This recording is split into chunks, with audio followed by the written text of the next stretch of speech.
ठीक है जी। अस्सलाम वालेकुम।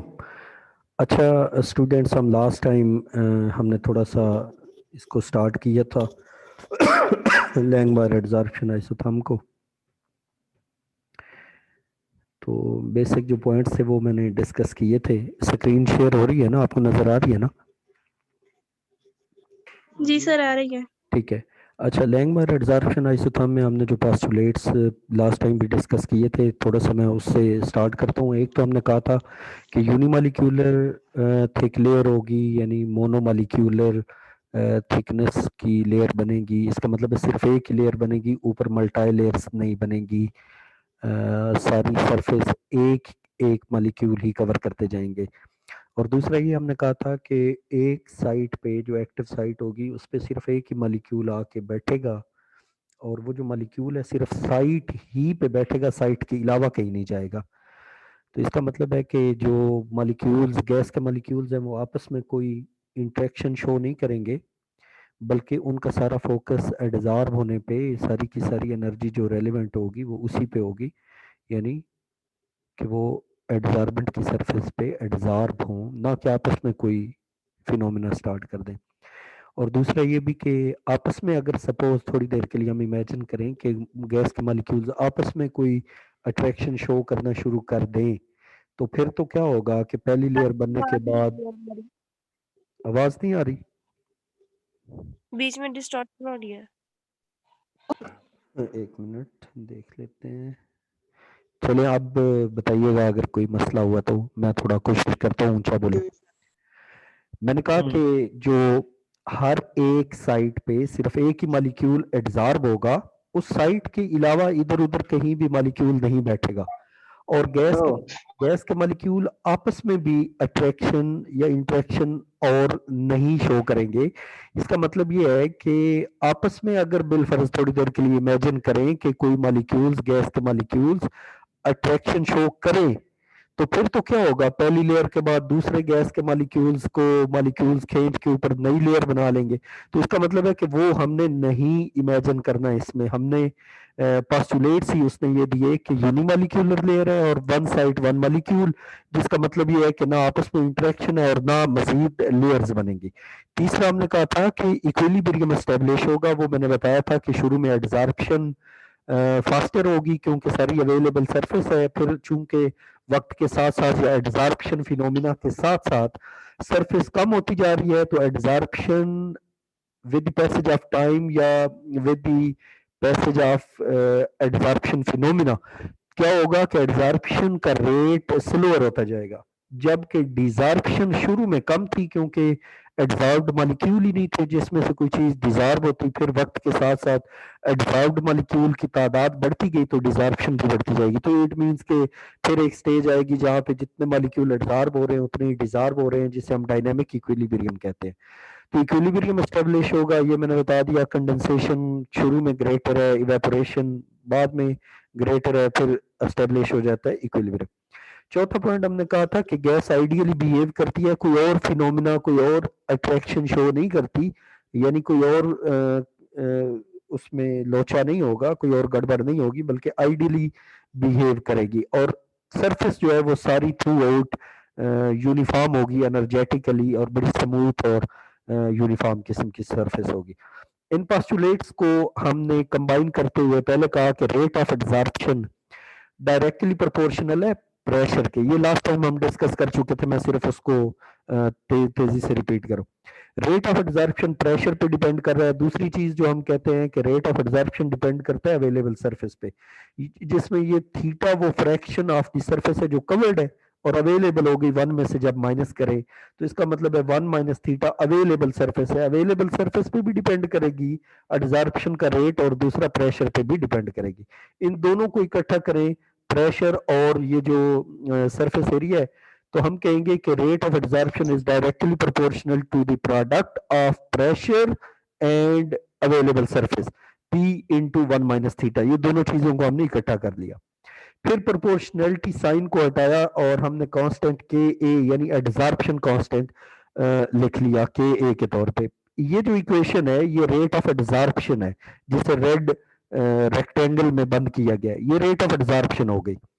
अब ये सारा एडजॉर्प्शन का फिनोमेना ब्लू स्क्वायर में या ब्लू रेक्टेंगल में हमने समेट दी एडजॉर्प्शन का रेट। अब हम डिजॉर्प्शन के रेट की बात करते हैं। डिजॉर्प्शन का रेट जिसे मैंने रेड कलर में शो किया, स्क्रीन पे अभी अपेयर हुआ, rate of desorption depends upon the surface covered, यानी कितनी fraction of the surface cover हो चुकी है उसमें से मॉलिक्यूल्स ने डिजॉर्ब होना है। तो इसका मतलब है थीटा जिसे हम फ्रैक्शन कवर्ड या सरफेस कवर्ड कहते हैं उस पे डायरेक्टली डिपेंड कर रहा है। Rate of desorption is directly proportional to the theta. फिर हम प्रोपोर्शनलिटी साइन को हटाते हैं तो के डी ये डिजॉर्प्शन के लिए। यहाँ पे एडजॉर्प्शन के लिए जो लेफ्ट साइड पे अभी मैं कर्सर जहाँ पे मूव कर रहा हूँ, जो ग्रीन में लिखा हुआ है ये के ए, ये कांस्टेंट ऑफ एडजॉर्प्शन। एडजॉर्प्शन के लिए मैंने ए नोटेशन दी एडजॉर्प्शन के लफ्ज की बदौलत। जी हाफिज नासिर, हाफिज नासिर कोई सर क्वेश्चन? जी जी सर जी, वो जूम करने लगा था तो गलती कोई से कोई हो गया कोई था। कोई बात नहीं बच्चे, हमने ये लगाया हुआ है कि जो कोई मस्ती करे उसका नाम सामने आ जाए, कोई ऐसी बात नहीं। नहीं सर जी, कोई वो कोई जूम बात करने लगा कोई बात नहीं सॉरी। यार, कोई बात नहीं, आप जूम करें कोई मसला नहीं। और मैं वैसे इस चीज को माइंड नहीं करता, आप अगर ऊपर लाइन वाइन मारना चाहें तो आप मार भी सकते हैं, कोई ऐसी बात नहीं। अच्छा खैर मैं बात कर रहा था, अच्छा मैं कह रहा था कि रेट ऑफ डिजॉर्प्शन ये जिसे मैं आर डी से डिनोट किया हुआ है, हाँ इसमें डी डिजॉर्प्शन को डिनोट कर रहा है, यहाँ पे ए एडजॉर्प्शन को डिनोट कर रहा है। तो इसका मतलब है ये जो रेट ऑफ एडजॉर्प्शन और रेट ऑफ डिजॉर्प्शन की इक्वेशन मैंने लिख ली, ये दोनों आपस में इक्वल हो जाएंगी इक्विलिब्रियम पे। अगर हम इन दोनों एक्सप्रेशन को, रेट ऑफ एडजॉर्प्शन जो ग्रीन में, रेट ऑफ डिजॉर्प्शन जो रेड में लिखा है, इन दोनों को इक्वल करें तो हम दोनों इक्वेशन को K A P one minus theta is equal to K D theta, ये हम लास्ट टाइम भी हम कर चुके हैं। अच्छा फिर इसमें से थीटा यानी जो फ्रैक्शन कवर्ड है, ये पहले तो मैंने इस इक्वेशन को जो लेफ्ट हैंड साइड पे के ए पी को मैंने मल्टीप्लाई कर दिया दोनों से, वन से भी और माइनस थीटा से भी। वन से किया तो ये के ए पी, माइनस थीटा से किया तो ये थीटा के अलावा साथ में के ए पी ये भी आ गया, और आगे हमने दूसरी साइड पे लेफ्ट साइड पे भी।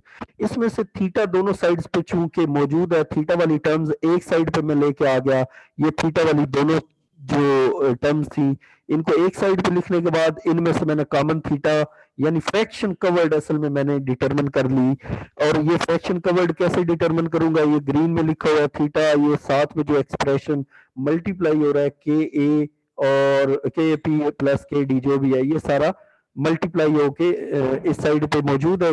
जब ये दूसरी साइड पे भेजेंगे तो ये डिवाइड हो जाएगा। एक मिनट होल्ड करिएगा, ये बीच में कोई कॉल डिस्टर्ब करिए। अस्सलाम वालेकुम।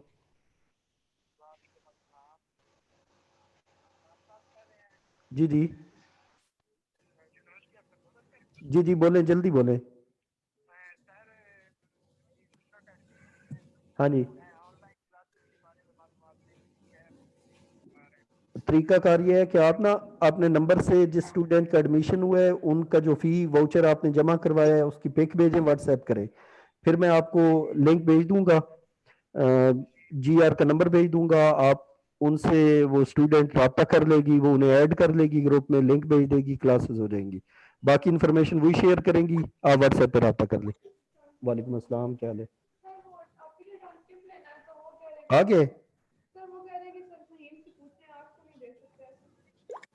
हाँ अच्छा, तो क्या करना है, इतनी जल्दी क्या है? हम्म। कल वाइवा किस चीज़ का आपका?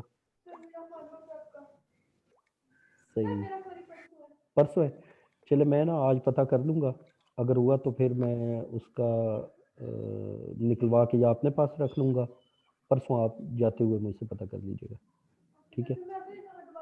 आप उधर ना जाए, मैं खुद ही पता कर लूँगा, लेकिन मुझे ना रिमाइंडर मैसेज कर देना, अभी क्लास मेरी चल रही है, मुझे भूल जाएगा। नहीं नहीं अभी अभी मसलन घंटे के बाद, ठीक है? और ठीक है आप ही, चलें ठीक है, सलाम कहना, ओके ओके, अल्लाह हाफिज़, अस्सलाम वालेकुम। हाँ जी अच्छा हम बात कर रहे थे भाई, ये मैंने कहा कि एडजॉर्प्शन और डिजॉर्प्शन को हम इक्वलाइज कर रहे थे, और इसमें से फ्रैक्शन जो कवर हो चुकी है जो थीटा, इसको इधर ही हम डिटरमिन करने लगे, हमारे पास ये इक्वेशन बन गई।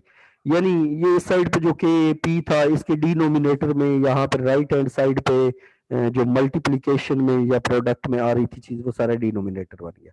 अब इसमें ये के ए एडजॉर्प्शन का कांस्टेंट है, के डी डिसॉर्प्शन का कांस्टेंट है और पी प्रेशर है, जबकि ये थीटा आपको पता है फ्रैक्शन कवर्ड है। मैंने दोनों साइड्स पे के डी से नोमिनेटर और डिनोमिनेटर को डिवाइड कर दिया।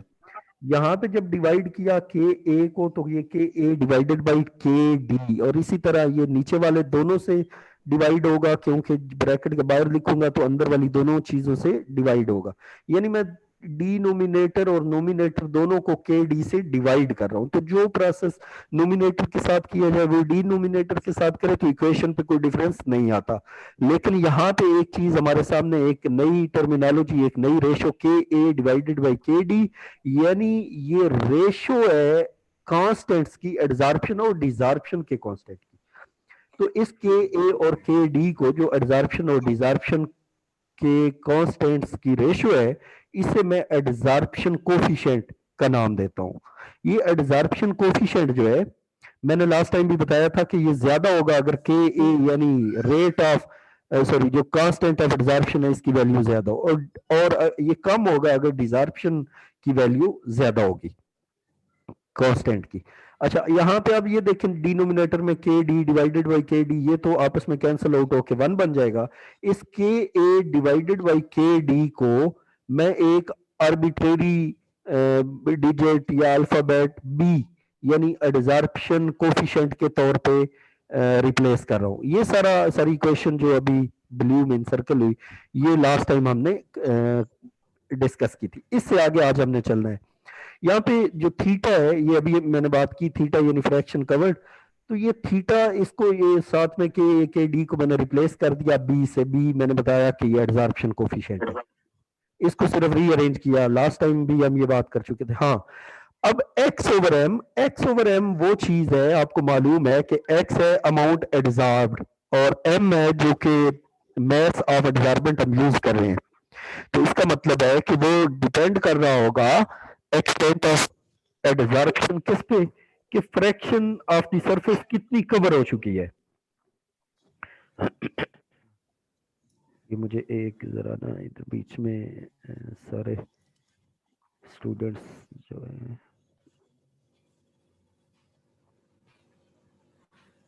एक मिनट होल्ड करिएगा। अस्सलाम वालेकुम जी, नंबर मैंने आपको भेज दिया है, इनसे रब्ता कर ले। ये GR है, इन्हें कहें कि ग्रुप में आपको ऐड भी कर लें और फर्दर इंफॉर्मेशन या क्लासेस के लिंक्स यही शेयर करेंगी। ओके, अल्लाह हाफिज। अच्छा हाँ जी, बात हो रही थी। x over m is directly proportional to the theta, यानी जितनी सरफेस कवर हुई होगी उतना ही आप कह सकते हैं कि एडजॉर्प्शन हुई है। क्यों? क्योंकि इसमें हम लैंगमॉयर में हम कह रहे हैं मोनोलेयर एडजॉर्प्शन हुई। अगर मोनोलेयर है तो साफ जाहिर है जितनी सरफेस कवर होती जा रही है उतना volume of the gas utilize हो रहा है या उतना एक्सटेंट ऑफ एडजॉर्प्शन हो रहा है।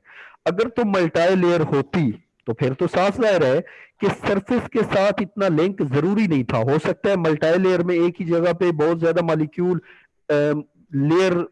लेयर के ऊपर लेयर ओवर लेयर जमा होते जाते। अगर लेयर ओवर लेयर जमा होते जाते तो फिर x ओवर m को हम डायरेक्टली फ्रैक्शन कवर्ड के साथ लिंक नहीं कर सकते थे। ये सिर्फ तभी हम कर सकते हैं जब हमारे पास मोनो लेयर एडजॉर्प्शन हो। अच्छा, x ओवर m, ये अल्फा को मैंने रिप्लेस अल्फा कह रहा हूँ, प्रोपोर्शनैलिटी साइन को मैंने रिप्लेस किया और यहाँ पे एक मैंने नया कांस्टेंट k इंट्रोड्यूस करवाया। इस के के साथ ना ए है ना बी ना डी है, ना एडजॉर्प्शन है ना डिसॉर्प्शन है, ये एक नया कांस्टेंट है। ये इस प्रोपोर्शनैलिटी साइन को हटाने के बाद यहाँ पे ये बी साथ में कोफिशिएंट है जो कि कांस्टेंट्स की रेशियो है। कांस्टेंट की रेशियो किसी पर्टिकुलर केस में ये भी एक कांस्टेंट की वैल्यू आएगी, यानी के ए भी कांस्टेंट है, के डी भी कांस्टेंट है। ये सबसे ऊपर वाली इक्वेशन में अगर आप देखें तो ये भी कांस्टेंट और ये भी, तो इसका मतलब ये बी भी कांस्टेंट है। दरमियान में ये चक्कर बी प्रेशर हीट है। अब अगर नेक्स्ट हम जाएं, ये जो इक्वेशन मैंने कहा कि थीटा की थी ये मैंने पुट कर दी इधर और साथ में के प्रोपोर्शनैलिटी साइन वाला। अच्छा, अब क्या है कि इस इक्वेशन को अगर मैं इन्वर्टेड पोजीशन में लिखूं तो ये इस साइड पे जो x ओवर m था मैं इसको 1 ओवर x ओवर m कह सकता हूं, यानी आप इसको m ओवर x भी कह सकते हैं या 1 ओवर x ओवर m भी कह सकते हैं। तो इसको मैं थोड़ी देर के लिए 1 ओवर x ओवर m कह रहा हूं, डिनोमिनेटर मैंने x ओवर m कर दिया। जो दूसरी साइड पे यहाँ पे नोमिनेटर था वो डिनोमिनेटर बन चुका है और डिनोमिनेटर नोमिनेटर बन चुका है। इसका मतलब हुआ कि 1 plus B P divided by K B P, हमारे पास ये इक्वेशन की एक नई फॉर्म आ गई। अगर इसी को मैं दो हिस्सों में तकसीम करूं, यानी ये आप यूं समझें कि ये असल में मैंने एलसीएम लिया हुआ है के बी पी इन दो फ्रैक्शंस का, तो इनको मैं अगर सेपरेट करूं तो ये 1 over K B P plus B P over K B P. जी आ जाए, तशरीफ लें। वालेकुम अस्सलाम। जी जी, अच्छा बहुत शुक्रिया। अब मुझे ये था कि नहीं बेचना नहीं है, कोई एक भी नहीं बेचना, एक तो बेच दें, दो रख के क्या करने हैं, फजूल ऐसे ही पड़े पड़े कब के पड़े हुए हैं। तो वो तो आपकी मेहरबानी है, लेकिन चले आप दोनों रखें ना, फिर डिस्कस कर लेते हैं। आप भी क्लास ले लें, मैं भी क्लास पढ़ा दूँ, ठीक है? और आप ठीक है? बिल्कुल ठीक, फिर जबरदस्त।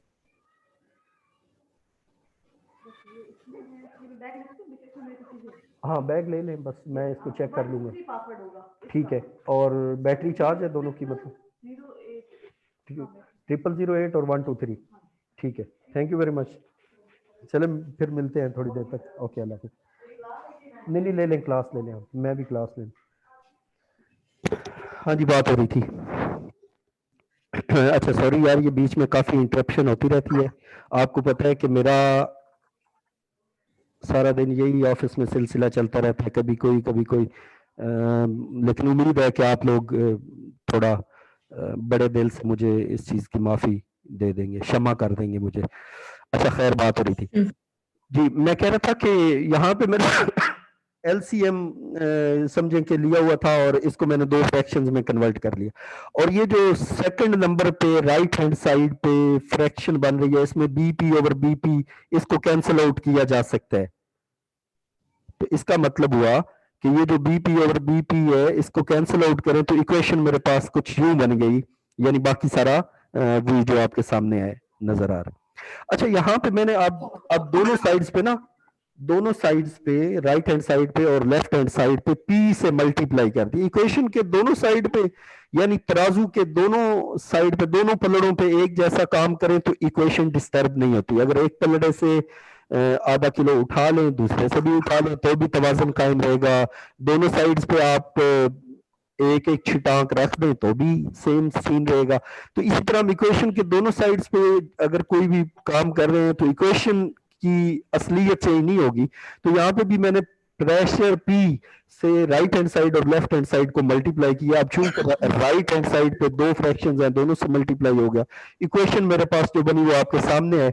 लेकिन इसमें जो पहले नंबर पे राइट हैंड साइड पे जो पहले नंबर पे यहाँ पे देखें, प्रेशर पी और पी ये कैंसिल आउट हो सकता है, तो इक्वेशन मेरे पास यूं बन गई कि ये प्रेशर भी कैंसिल आउट हो गया। यहाँ पे थोड़ा सा आप समझिएगा।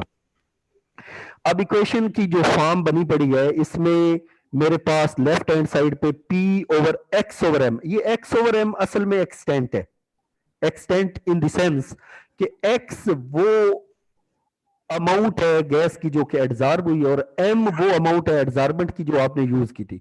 इतने स्पेसिफिक मैस ऑफ एडजॉर्बेंट पे कितने गैस के मॉलिक्यूल एडजॉर्ब हुए, ये किसी मटेरियल का एक्सटेंट बताएगा। इसका मतलब है किसी मटेरियल में x ओवर m कुछ और होगा, दूसरे में और होगा, क्योंकि उसके एक्टिव साइट्स का नंबर या उसके चिपकने की रेशो वो कॉम्बिनेशन पे डिपेंड कर रहा होगा। तो इट मींस के ये हर एक में डिफरेंट होगी। तो अब pressure of the gas change होने से उनका बिहेवियर भी डिफरेंट होगा। अब मैं कह रहा हूं कि इस इक्वेशन में ये जो राइट हैंड साइड पे दो लिखे हुए हैं 1 over K B plus P over के, इसमें से ये मैं अगर रीअरेंज कर लूं, इस P ओवर K को पहले लिख लूं और K 1 ओवर के बी को बाद में लिख लूं तो कोई मसला होना नहीं चाहिए। इस इक्वेशन को मैंने यूं थोड़ा सा रीअरेंज किया, ये P ओवर K जो है इसको मैंने जो दूसरे नंबर पे था P ओवर K की बजाय यहाँ पे ये ग्रीन वाले पोर्शन में 1/k इंटू पी प्लस 1/, जो थोड़ा सा रीअरेंज किया है। लेकिन जो येलो वाला पोर्शन है जिसको मैंने येलो सर्कल में इंसर्कल कर लिया, ये आप देखें ये वाई एक्सिस पर रखी जा सकती है ये क्वांटिटी, ये एंटिटी, और जो ग्रीन पोर्शन में इंसर्कल्ड प्रेशर है उसको हम एक्स एक्सिस पे रख सकते हैं। तो ये एक स्ट्रेट लाइन इक्वेशन बन रही है, y is equal to m x plus c, जिसमें c इंटरसेप्ट 1/k भी बन रहा है, जो कि इसमें k भी एक कांस्टेंट है और b जो कि एडजॉर्प्शन और डिजॉर्प्शन के कांस्टेंट की रेशियो बजाते खुद वो भी एक कांस्टेंट है। तो इसका मतलब है ये भी कोई कांस्टेंट यानी इंटरसेप्ट से हमें मालूम होगा, और 1/k स्लोप से मालूम होगा जब हम इन दोनों को ड्रा करें। ये जो अभी इक्वेशन मैंने यहाँ पे लिखी, जो येलो में आया, मैंने कहा कि लेफ्ट हैंड साइड पे जो है इसको वाई एक्सिस पे रख लें और एक्स एक्सिस पे प्रेशर को रखें, तो ये एक स्ट्रेट लाइन को डिनोट कर रहा है। और इसमें इंटरसेप्ट मैंने कहा कि 1/k भी इनकी वैल्यूज बता देगा, एडजॉर्प्शन और डिजॉर्प्शन के कांस्टेंट्स की, जबकि स्लोप से ये 1/k हम यहां से k की वैल्यू डिटरमिन कर चुके होंगे। ये इंटरसेप्ट की जो वैल्यू आएगी उसमें से हम ये k तो पहले ही आ चुका है, तो b की वैल्यू यानी कोफिशिएंट ऑफ एडजॉर्प्शन भी डिटरमिन कर लेंगे। देखे ना, इंटरसेप्ट सॉरी जो स्लोप है, स्लोप से हम k की वैल्यू डिटरमिन कर सकते हैं, लास्ट टाइम भी हमने डिस्कस किया। जब k की वैल्यू आ गई तो इंटरसेप्ट में k की वैल्यू हमें पता है, b की वैल्यू हम डिटरमिन कर सकते हैं। अब जरा इसको दूसरी फॉर्म इसकी थोड़ी सी जो लैंगमर एडजॉर्प्शन आइसोथर्म की है उसको जरा देखें। मैंने कहा था कि ये theta is equal to BP1/1 plus BP, ये थीटा यानी फ्रैक्शन कवर्ड, इसको बाज़ औक़ात हम V/VM भी कह लेते हैं। ये V/VM क्या है? ये मैंने कहा कि फ्रैक्शन कवर्ड है, यानी कितनी फ्रैक्शन कवर हो चुकी। फ्रैक्शन कवर होने का मतलब क्या है? सपोज के 1000 एक्टिव साइट्स थी, उनमें से 700 साइट कवर हो गई, तो 700 डिवाइडेड बाई 1000 यानी 0.7 जो है वो फ्रैक्शन कवर्ड हो गई। अब इसी बात को मैं यूं कह लूं कि ये VM volume of the gas है जो कि मोनोलेयर बनने के लिए इस्तेमाल होना था। ये बात जरा समझिएगा पॉइंट को। मैंने कहा कि ये VM volume of the gas है जो कि मोनोलेयर बनने के लिए यूटिलाइज होना था, और V जो कि यूटिलाइज हो चुका है, यानी टोटल कितना वॉल्यूम लगना था और उसमें से कितना वॉल्यूम लग चुका है। तो ये बात तो वही है, ये फ्रैक्शन कवर्ड वाली बात है, कोई डिफरेंट चीज नहीं है, सिर्फ ये वॉल्यूम की टर्म्स में हमने बात कर ली। किसी को ये पॉइंट क्लियर ना हुआ हो तो मैं दोबारा बता दूं। V/VM मैंने कहा, रिपीट कर देता हूं। देखें, मैंने कहा कि थीटा क्या फ्रैक्शन है कि कितनी एक्टिव साइट्स थी और उनमें से कितनी साइट्स कवर हो गई। सपोज 1000 एक्टिव साइट्स टोटल हैं, उनमें से 999 कवर हो गई, 999। तो इसका मतलब है वो 999 डिवाइडेड बाई 1000, ये फ्रैक्शन जो 0.999 बनी है वो फ्रैक्शन है कवर्ड, यानी वो थीटा है। अब दूसरे लफ्जों में मैं एक्टिव साइट्स की टर्म्स में बात ना करूं, बल्कि मैं गैस जिसने एब्जॉर्ब होना है उसके वॉल्यूम की बात कर लूं कि वो जो 999 मॉलिक्यूल आए उनको मैं V से डिनोट कर रहा हूं, और जो VM है वो टोटल जितने मॉलिक्यूल्स ने आके एब्जॉर्ब होना था, वो जितना वॉल्यूम होना था, यानी 1000 होना था सपोज, तो उसको मैं VM यानी मोनो मॉलिक्यूलर लेयर बनने के लिए जितना volume of the gas required था उसको VM से डिनोट कर रहा हूं। तो इसका मतलब है VM वो वॉल्यूम ऑफ द गैस है जो एक लेयर सैचुरेट करने के लिए इस्तेमाल होना था, और V वो है जो इस्तेमाल हो चुका है। तो V/VM से भी यानी वॉल्यूम ऑफ द गैस की टर्म में भी इसको हम डिनोट कर सकते हैं। ये दूसरी फॉर्म है इसी लैंगमॉयर को लिखने की। अच्छा, तो इसका मतलब है ये जो BP1/1 प्लस BP था ये इसके इक्वल हो गया, और ये जो V/VM है ये दूसरा तरीका है सिर्फ उसको लिखने का।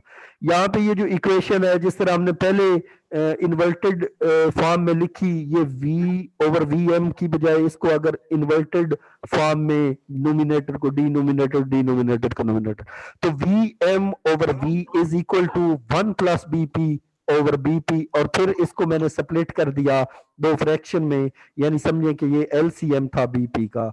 तो 1/BP प्लस BP, ये BP आपस में कैंसिल आउट हो गया, यहाँ पे 1 आ गया। और फिर मैंने क्या किया है, मैंने ये VM जो इस साइड पे ऊपर नोमिनेटर में है, इसको खत्म करने के लिए इक्वेशन के दोनों साइड्स पे VM से डिवाइड कर दिया। इधर जब करूंगा तो ये VM से कैंसिल हो जाएगा, इसके नीचे जाएगा तो ये VMBP बन जाएगा, और इधर 1/VM, और फिर मैंने इसको प्रेशर से मल्टीप्लाई भी कर दिया, ऊपर प्रेशर से मल्टीप्लाई भी कर दिया और नीचे VM से डिवाइड भी कर दिया सारी इक्वेशन को। तो P/V, P/VMBP, इसमें ये P और P कैंसिल आउट हो सकता है, और ये अगर कैंसिल आउट हो जाए तो 1/VMB, ये 1/VMB बन गया। यहाँ पे P/V प्लस ये P/VM, यानी ये बनी। इसको फिर थोड़ा रीअरेंज किया है, ये जो P/VM है इसको मैं पहले लेके आ गया हूं यहाँ पे, और प्रेशर को यहाँ पे मैंने रख लिया कि एक्स एक्सिस पे रख ले और इसको वाई एक्सिस पे। तो ये थोड़ा सा रीअरेंज करके दोनों फॉर्म्स हैं लैंगमायर एडजॉर्प्शन आइसोथर्म की, जिसमें हम दो चीजें देख रहे हैं। ये अभी जो पेज के ऊपर जहाँ पे येलो वाला पोर्शन है, इसको मैं कर्सर घुमा रहा हूं, आप चाहे वाई एक्सिस को यहाँ पे रखें, ये P/X/M, इसको वाई एक्सिस पे रख लें, यहां पे ये एक्सटेंट ऑफ डिजॉर्प्शन है, ये एक्सटेंट ऑफ डिजॉर्प्शन, और ये प्रेशर के साथ आप लिंक कर रहे हैं। ठीक है, प्रेशर के साथ आप देख रहे हैं कि कितना प्रेशर चेंज हो तो कितना एक्सटेंट ऑफ डिजॉर्प्शन चेंज होगा। जी बोले, क्लास के बाद आ जाइएगा। ठीक है, हाँ जी। अच्छा, और फिर मैंने कहा कि अगर सपोज इसकी बजाय, हाँ यहाँ पे भी आप वैल्यूज डिटरमिन कर सकते हैं कांस्टेंट्स की, और यहाँ पे आप वॉल्यूम की टर्म्स में भी बात कर सकते हैं। ये दो फॉर्म्स हो गई। नेक्स्ट चले जरा, ये जो मैंने कहा था कि हाँ यहाँ पे इस स्लाइड पे हमने बात की थी कि X/M, extent of adsorption, is directly proportional to theta, कि जितना ज्यादा थीटा या फ्रैक्शन कवर्ड होगी उतनी ही एक्सटेंट ऑफ एडजॉर्प्शन ज्यादा हुआ होगा। ठीक है, एक्सटेंट ऑफ एडजॉर्प्शन उतनी ही ज्यादा हुआ होगा जितनी फ्रैक्शन कवर हो चुकी होगी। और यहां पे मैंने ये थीटा की वैल्यू BP/1 प्लस BP रखी हुई है। अब मैं लास्ट वाली स्लाइड पे जा रहा हूं, तो ये कुछ केसेस हैं। केसेस क्या हैं, इनको जरा समझिएगा प्लीज। ये मैंने कहा X/M is equal to K, proportionality constant है, और BP पहले से मैंने कहा 1/1 प्लस BP।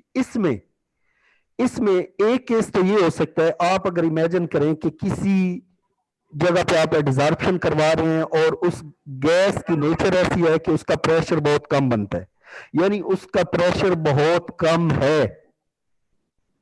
तो फिर क्या होगा, अगर प्रेशर की लो रेंज में आप काम कर रहे हैं, अगर आप प्रेशर की लो रेंज में काम कर रहे हैं, ये जो लेफ्ट हैंड साइड पे case number 1 when pressure is very low, ये वाला जो सही करना है, एक मिनट करिएगा, एक मिनट।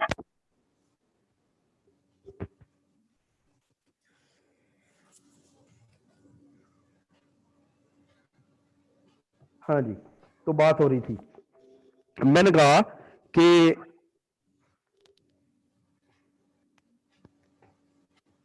जी यहां पे मैंने कहा कि लेफ्ट हैंड साइड पे देखें, when pressure is very low, अगर प्रेशर की वैल्यू बहुत ही कम है, तो ये जो डिनोमिनेटर में प्रेशर की वैल्यू बहुत कम होने का मतलब ये है कि उसकी एडजॉर्प्शन भी बड़ी कम हुई होगी, और इसकी वैल्यू BP की बहुत कम हुई होगी।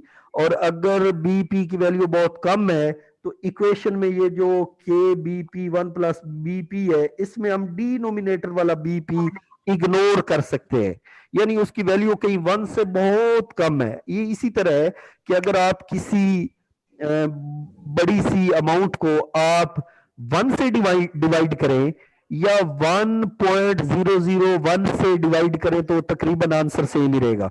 तो ये बीपी की वैल्यू हम कह रहे हैं एज कंपेयर टू 1 बहुत कम है। तो बीपी यानी प्रेशर की वैल्यू कम थी। जब प्रेशर बहुत कम था तो ये डिनोमिनेटर वाला बीपी इग्नोर किया जा सकता है, जिसका मतलब ये हुआ कि एक्स ओवर एम यानी एक्सटेंट ऑफ एब्जॉर्प्शन इक्वल हो गया इस के बीपी के, जिसमें के और बी दोनों कांस्टेंट्स हैं। यानी इन दोनों कांस्टेंट्स को हटाएं तो हम कहते हैं कि ये प्रेशर से डायरेक्टली रिलेशनशिप में आ गया। ये एक कंक्लूजन हो गया कि जब प्रेशर बहुत कम हो, यानी जब बीपी की वैल्यू बहुत कम हो, ये मैं अभी एक्सप्लेन करता हूं, तो फिर डायरेक्टली प्रोपोर्शनल है एक्स ओवर एम। यानी इस चीज को मैं थोड़ा एक्सप्लेन करूंगा, लेकिन फिलहाल आप इसका लिंक समझ लें कि ये डायरेक्टली प्रोपोर्शनल है पी के। X over M is directly proportional to P. Case number 2, when pressure is very high, यानी प्रेशर की वैल्यू ज्यादा हो, तो फिर हम कहते हैं कि ये डिनोमिनेटर वाला बीपी हम इग्नोर नहीं कर सकते। हाँ, ये 1 से कहीं ज्यादा है, तो फिर इस 1 को इग्नोर किया जा सकता है। तो इसका मतलब है कि के बीपी डिवाइडेड बाई बीपी रह गया। तो के बीपी डिवाइडेड बाई बीपी में ये दोनों बीपी आपस में कैंसिल आउट हो गए। X over M is equal to K रह गया। इसका मतलब है वो कांस्टेंट है। इसका मतलब क्या हुआ? इसका मतलब ये हुआ कि वो जो हम कह रहे थे,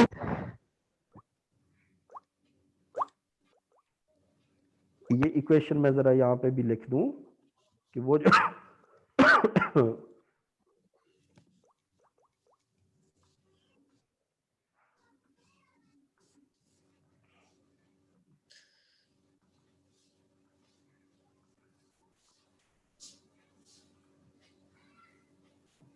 तेरी मेहरबानी भाई, चले यहां पे लिखते हैं। हे। हाँ जी, तो ये मैं कह रहा हूं कि ये जो x,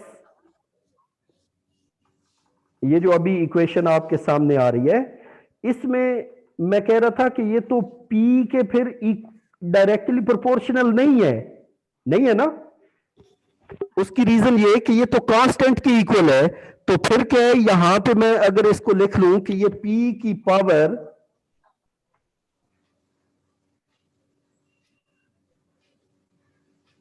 जीरो जो कि 1 की इक्वल है,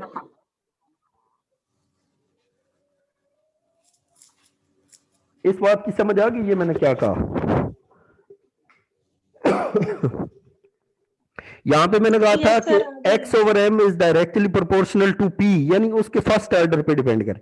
यहां पे मैंने कह दिया कि चूंकि ये प्रेशर पे डिपेंड ही नहीं कर रहा, इस साइड पे कांस्टेंट है, तो मैं प्रेशर पे डिपेंडेंस नहीं है, यानी के इक्वल रह गया था। तो के इक्वल होने का मतलब ये कि इसको मैं अगर p की पावर 0 कर दूं, अब दो ही तो केस हैं, यानी या तो प्रेशर बहुत कम है या फिर प्रेशर बहुत ज्यादा है या फिर इंटरमीडिएट प्रेशर है, इन दोनों के दरमियान है। तो यहां पे एक बड़ा इंपॉर्टेंट नुक्ता है, वो जरा समझिएगा।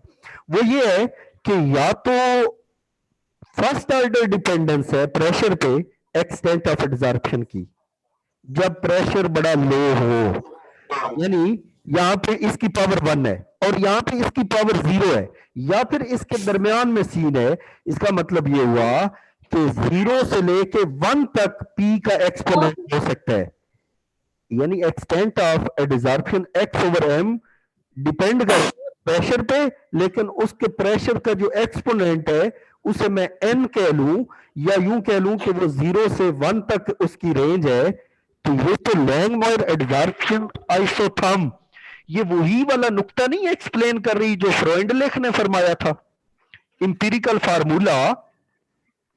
याद है आपको फ्रोइडलेख ने क्या कहा था?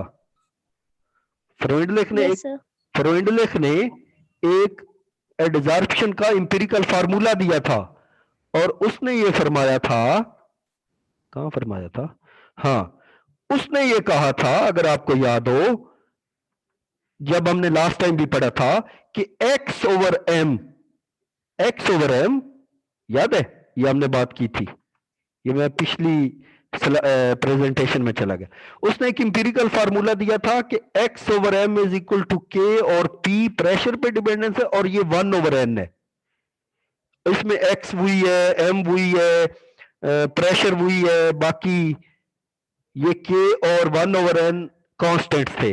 लेकिन लैंगमायर ने क्या किया, लैंगमायर ने उसकी strong foundation, theoretical points, postulates और फिर इक्वेशन को डिराइव करके ये बात की है। जो उस पे एतराज था वो एतराज दूर किया है। उसने कहा कि यूं ये इक्वेशन आ सकती है जो फ्रोइंडलेख ने दी थी, इस तरह हमारे पास आ सकता है। बात समझ आई कोई नहीं? ये एक्सपोनेंट में जो 1/n था, इसकी वैल्यू 0 से 1 तक उसने कह दी एक्सपोनेंट में। उसने कहा कि x/m हमेशा प्रेशर पे इस तरह डिपेंड करेगा कि उसके एक्सपोनेंट की वैल्यू 0 से 1 होगी। ठीक हो गया जी? ये पॉइंट क्लियर हुआ? Yes sir. सर भी ये फ्रैक्शंस में भी पावर हो सकती है?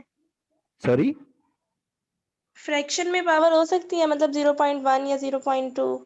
ये जो फ्रैक्शन में पावर एक्स, ये तो हो सकती है, फ्रैक्शन में क्यों नहीं हो